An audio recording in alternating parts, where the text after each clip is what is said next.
Pour continuer sur Adobe Firefly, après avoir généré une image, vous avez la possibilité aussi, selon l'utilisation de votre image, de générer un remplissage. Donc vous descendez un petit peu sur votre fenêtre et vous sélectionnez Générer ici. Je vais aller chercher l'image de la tasse de café que j'ai générée auparavant, comme ceci. Et bien, en fait, j'ai besoin de cette image, mais pour une utilisation à l'horizontale, c'est-à-dire d'avoir sur un flyer, donc d'agrandir les zones à la verticale, pardon, comme ceci. Donc j'ai agrandi ces zones.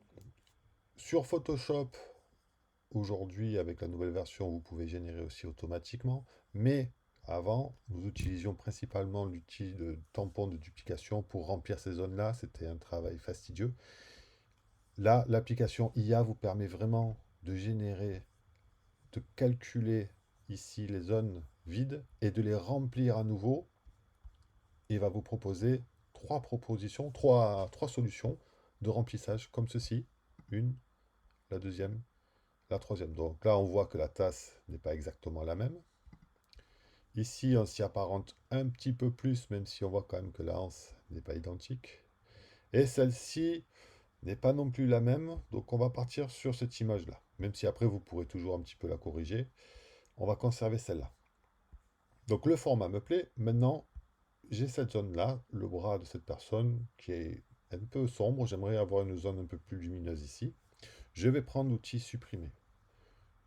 Je vais zoomer un petit peu. Et là, je vais supprimer cette zone-là et demander à l'IA de supprimer cette zone. Il devrait normalement me remplir la zone avec un éclairage en flou, ce qui est pratique puisque ça permet de ne pas avoir de détails sur cette retouche. Et du coup, on a quand même un petit peu de sombre. C'est un petit peu sombre là, mais ça, on peut revenir encore dessus. On va conserver. Je vais encore revenir ici sur cette zone-là. Supprimer.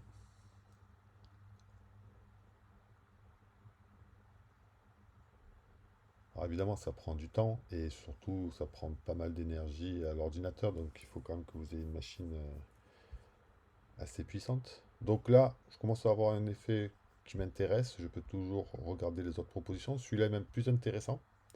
Donc, je vais dire que cette image correspond à mes attentes. Je vais pouvoir la télécharger comme j'ai fait dernièrement pour l'image générée par l'IA.